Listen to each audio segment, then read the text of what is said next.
6 жасқа толған балаларға арналған фильм. Мә, саған қаншама пони келген, сен алар емеспін. Ал мен сенем. Қанша дегенмен Понивиль күніндегі пони фестивалі айтарлықтай маңызды шара ғой. Смит әженің әділқазылар құрамында екенін білмеппін. Онсыз болама, Понивиль күні фестивальдің құрылған күнін атап өтеді. Әже ол сәтті өз көзімен көрген. Әділқазы мені таңдамағанына ризамын. Сонда әр пони менің орнымда болудың рахатын сезеді. Негізі бәрін үздік пони ұйымдастырады. Сондықтан мені таңдасақ қисынды болар еді.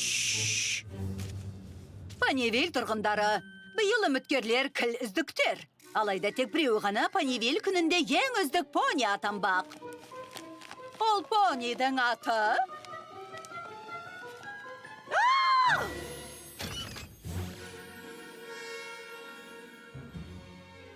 Рарити! Жарайсың, Рарити! Құттықтаймын, Рарити. Не істейтініңді білесің бе?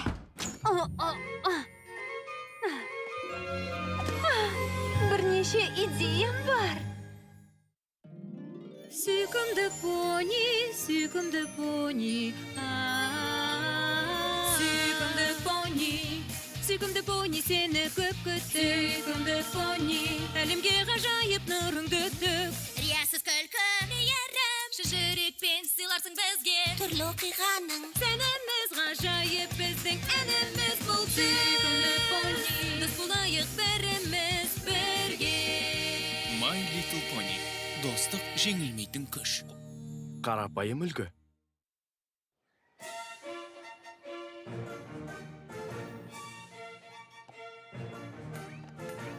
фестивальді ойлап қобалжығаным сонша бір орында дамыл таппай тұрмын. Мен де Раритиді таңдағандарына ризамын. Ол фестивальде біраз өзгеріс жасайтынына сенімдімін. Одан зорын жасайды.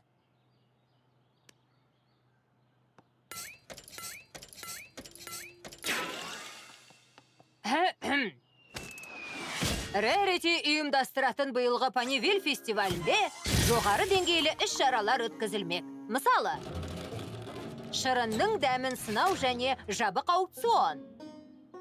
Қала алаңында Понивиль гала концерті. Және Понивиль сән көрсетілімі. Биыл Понивиль күніндегі пони фестивалі өзіндік дизайнымен ерекше сән үлгісін көрсетпек. Оның тақырыбы кішкентай қалашық сәні. Мә, саған Рарити аянбай еңбек еткенін көрініп тұр. Дәл солай. О, таңғажайып болады деп ойлаймын. Расымен де солай ойлайсың ба? Әзілің бе? Асыға күтіп отырмын. Жаным жай таптау. Бірақ әлбетте мұның бәріне бір өзімнің шамам келмейді. Фестиваль 3 күннен соң болады. Пинки Пай екеуміз қала алаңына шамдарды іліп, безендіріп шығамыз. Ал мен шырынның дәмін сынауға ферманы дайындаймын. Қандай керемет, Твайлайт, Флаттершай екеуің маған сән көрсетіліміне көмектесуге қарсы болмассыңдар. Әрине. Мен үшін үлкен құрмет. Сонда мен ең маңыздысына уақыт бөле алар едім. Не ол? Понивиль күндерінде пони фестивалінде бәрін таңғалдыру үшін ғажайып Трендер Хуф жеткілікті. Трендер Хуф деген кім? Не? Трендер Хуфты танымағаның қалай? Трендер Хуф саяхаттап жүріп, жазушы атанған теңдессіз, ең әдемі саяхатшы автор. Ол Лас Пегасус Эквестрияның туризм орталығы болмай жатып-ақ, ол жер туралы жаза бастаған. Ол әлемге Троттингемді, ол жердегі аспаздық ғажайып ашты. Ол ненің сән шыңына шығатынын айтпай-ақ болжап біледі. Біреу оған ғашық сияқты ғой. Твайлайт, ғашық деген жай сөз ғой. Ол құдды басқа әлемнен келгендей. Оның келетініне сен алар емеспін.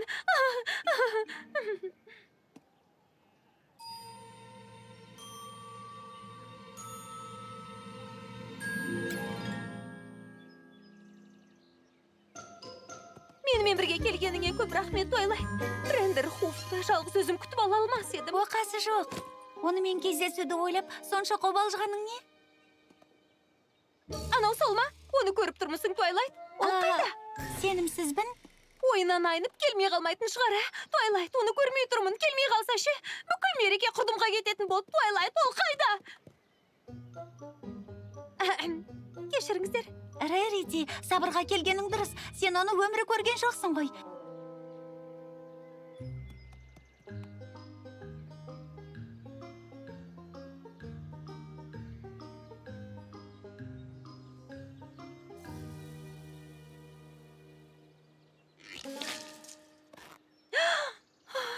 Не болды? Тыныш. Әне ол. Ол сол. Әне. Ендеше бар да сөйлес. Қолымнан келмейді.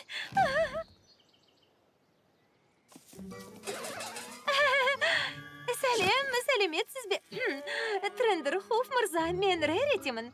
Мені Понивиль күніндегі пони фестивалінде арнайы таңдап алды. Мені тренд десең де болады.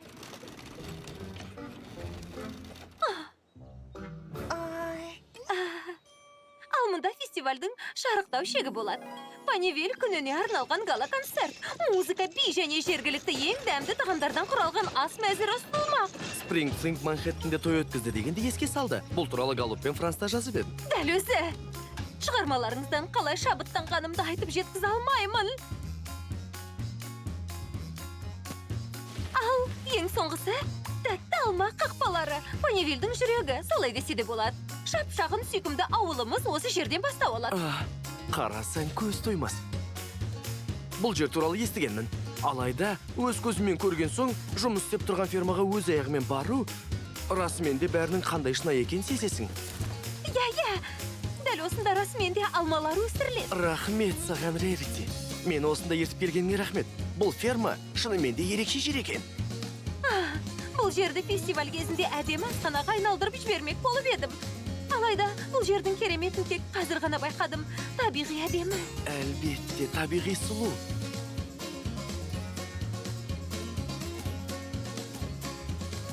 Анау өзі кім?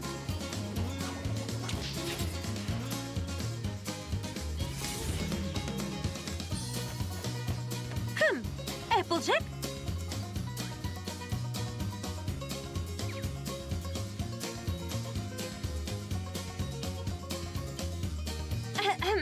Неге оған бұла қарап тұрсың? Саяхаттап жүріп талай нәрсе көрдім дегенмен, мұндай сұлулықты көрген емеспін. Эпплджек. Мен армандаған пони.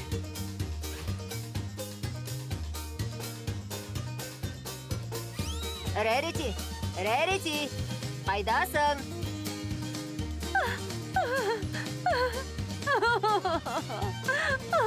Шырынның дәмін сылауға тостағанымды алып келдім. Қалайша бұлай болды? Рерити, не болды? Ештеңе. Бір нәрсені қате айттым ба? Ол мені ұнатпайды. Не? Мені ұнатпайды екен. Рерити, түсінбедім. Ол мені ұнатпайды, өйткені Эпплджекке ғашық болып қалды. Ал мен баяғыдан бері ғашықпын, бұл әділетсіздік қой. Трендерхоф сені ұнатпай ма? Миға сыймайды ғой. Спайк, біреуге естісіз ғашық болудың қандай екенін білмейсің ғой. Ал оның басқа біреуге есі кетіп жүргенін білгенде. Сонда Эпплджектің менен қай жері несі артық? Айтшы.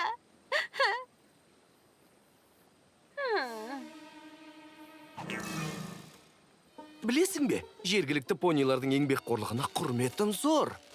Рахмет. Смит әжей үнемі күніне бір алма терде жамандықтан аулақ бол дейтін. Ал сен алманың қанша түрі бар деп ойлайсың? Осы фермада ма, әлде бүкіл Бірде Эквестрияда жер ма? бетінен жоғалып кеткен, сирек кездесетін алма жеген едім. 4 талын бірақ жедім. Рас па? Ерекшелігім де сол. Әдеттегі қарапайым, бағаланбаған кез келген нәрсемен тез ақ тіл табысып кетем. Понивильмен де тіл табысып кетесің деп үміттенем. Мен де. Мені қойш болды. Сен туралы естігім келеді. Эпплджек үшін алма деген не? Тыңда бері. Понивильге тағысындағы қызығатыңа қуаныштымын. Алайда мен аздап қарбалысем. Шаруамды бітіріп үлгермесем, сен жазбақ болған Понивиль күніне арналған фестиваль болмай қалады. Ешқашан олай болмайды. Рерити, не киіп алғансың? Мынау ескі құсқын айтамысың? Жаңа киім тігетінде қолың бос педі? Фестивальді ұйымдастырушы. Иә, алайда алманы тасу маған шабыт сыйлайды, сөйтіп шыдап тұра алмадым. Рас па? Алма тасығанды жанымдай жақсы көрем. Маған да бұл сондай ұнайды. Бәлкім бұл істі екеуіңіз деп көруің керек шығар. Өзімді шабыттанғандай сезініп тұрмын. Бұл фермадағы өмірсіз бәрі бекер. Өзім мұны түсіндім жаңа ғана. Жоғарыда алмалар көп. Ол болмаса өмір көңілсіз. Жемістер де есімін атайды. Applejack.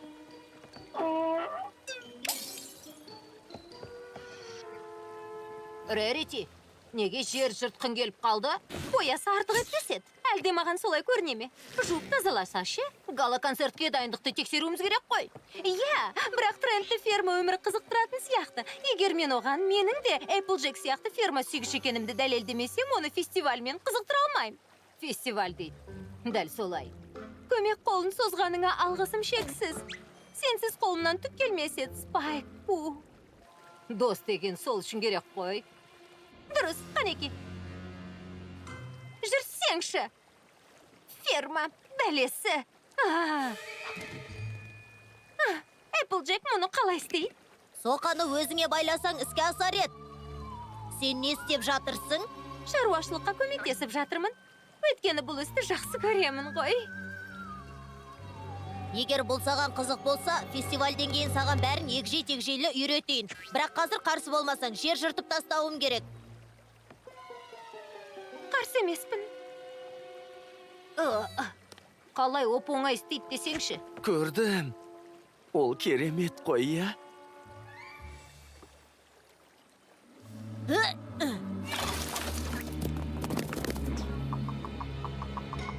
Мұның не ерекшелігі барын түсінсем бұйырмасын. Рерити, абайла. Егер діңгекті дұрыстап теппесең, тұяғыңды шығарып алуың мүмкін. Алма қағу дегеннің не екенін білем. Рахмет саған. Сен өзіңнің тасып тұрған күшіңе сенетін сияқтысың. Ал мен бұл іске сән салтанат керек деп ойлаймын. Меніңше бұл биге ұқсайтын сияқты. Қарашы.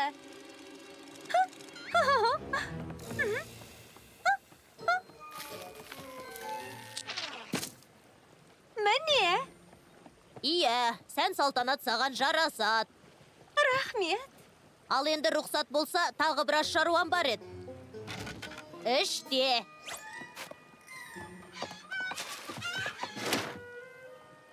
Рерити, сенен бір нәрсе сұрасам бола ма? Әрине, Трент, менен қалағаныңды сұрай бер. Осыған дейін сұрауға батылым бармай, шынымды айтсам, аздап ыңғайсызданып. Рерити, сен қалай ойлайсың?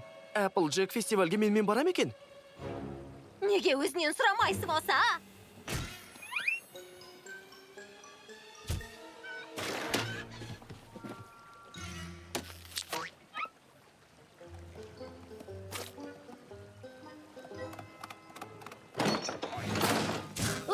Әрен құтылдым ғой. Кешірім сұрауға келсең босқа өре болдың. Не деп тұрсың өзі?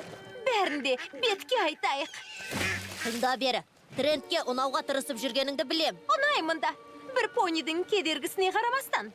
Шын айтам, маған неге сонша көңіл бөліп жүргенін білмейм. Ауыл шаруашылығына соншалық қызығушылық танытқан ешкімді көрмеппін. Менен асып түсті ғой. Ендеше Трентке нағыз ауыл пони қандай болатынын көрсететін кез келді. Рерити, Тренттің көзіне түсуге тырысқанша фестивальге дайындалуың керек емес пе?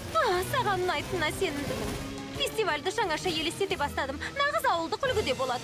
Бүкіл Apple отбасынан да асып түспек. Түсінікті ме?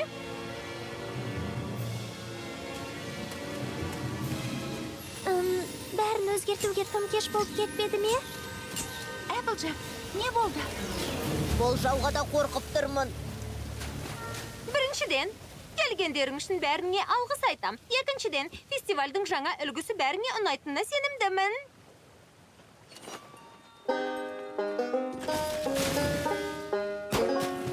Қарапайымдылық.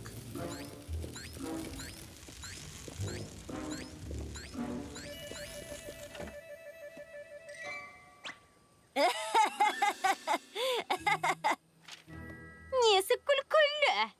Рерити, мұнда ерсі киімді бұрын соңды көрмеппін. Расымен де астап күлкілі. Күлкілі ме? Рерити, пони, қалжыңдап тұрсың ғой, я? Қайдағы қалжың? Неге кимеске? Өйткені сен ешқашан бұлай киінген емессің.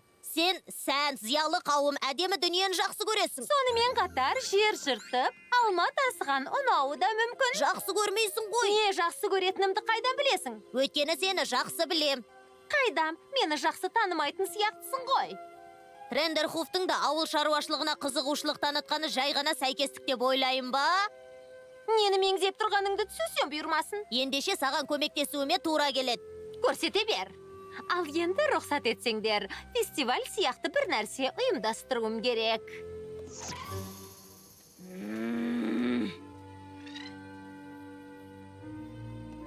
Қарапайым сән көрсетілімінде модель болғыларың келсе, қарапайымдылық бірінші орында тұрады дегенді есте сақтаңдар. Егер шынайы қарапайымдылықты таңдасаңдар, барынша табиғи болыңдар.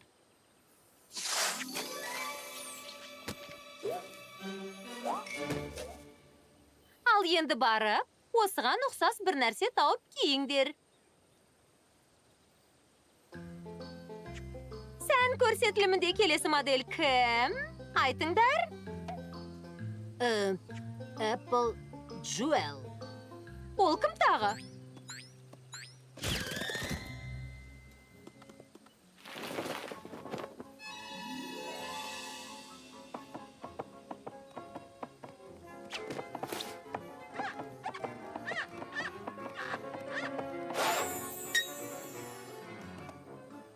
Бұл не қылған әзіл? Ой, Рерити, неге сенімен әзілдесіп жатыр деп ойлайсың? Өйткені сен мұндай киімді ешқашан кимес едің. Сен жер жыртып, алма тасығанды жақсы көресің. Сондай-ақ мен сәнді де ұнатам. Жақсы көрмейсің ғой. Қайдам, мені жақсы танымайтын сияқтысың. Жарайды. Бірақ әлі фестивальді ұйымдастыруым керек. Сондықтан модель болып жұмыс істеймін десең, алған бетіңнен қайтпа. Өмір өзі мереке. Мерекені дәл мен сияқты киініп алып қарсы алуың керек. Өйткені мен тренд қалыптастыратын нағыз сән қоймын. Сен тренд қалыптастыратын сән қойымсың. Бұдан асқан ақымақтық естімеппін. Айтайын дегенім, сен үшін қуаныштымын. Ал маған келсек, түрім қандай болса да маған бәрібір. Бастысы тірлігім бітсе болғаны. Расымен бе? Иә, сұрайтын несі бар? Тек мен емес. Жалым үнемі әдемі таралып тұруы тиіс.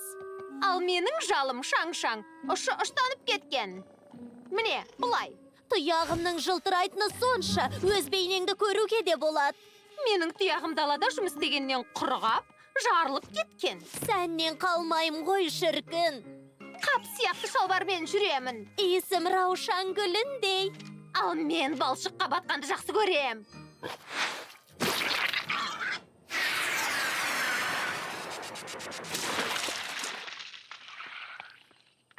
Қап, киімің бұлғанып қалды.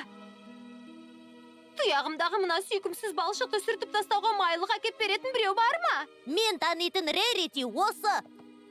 Applejack, саған аузыма келгенді айтқаным үшін өкінем. Сен мені өзімнен артық білетін нағыз доссың. Мына ерсі киімді кимес бұрын не ойлағанымды өзім де білмеймін. Жағдайыңды ұғып тұрмын.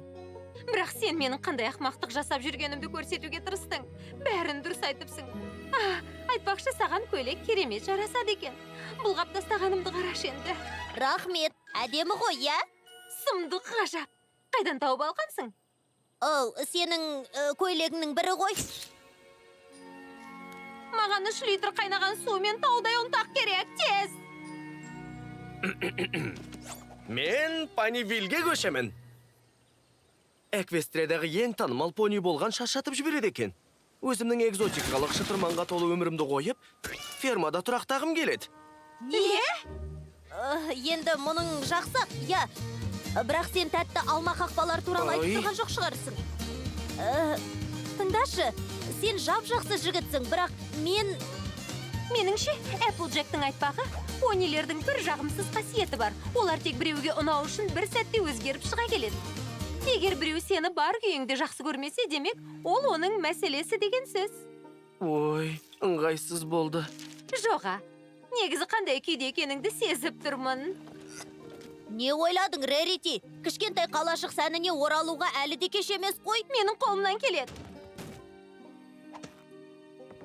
Панивиль күнін ұйымдастыру бұрын соңды мен атқарған тапсырманың ішіндегі ең күрделісі болды. Дегенмен жақсы сабақ алдым. Нағыз дос сені бар күйінде жақсы көру керек. Көзге түсу үшін өзгеруге тырысу жаңа дос табуға көмектеспейді екен. Және мен сияқты теңдессіз болсаң, бұл нағыз қылмыстың өзі. Фильм Қазақстан Республикалық телерадио корпорациясында аударылып дыбысталды. 2023 жыл.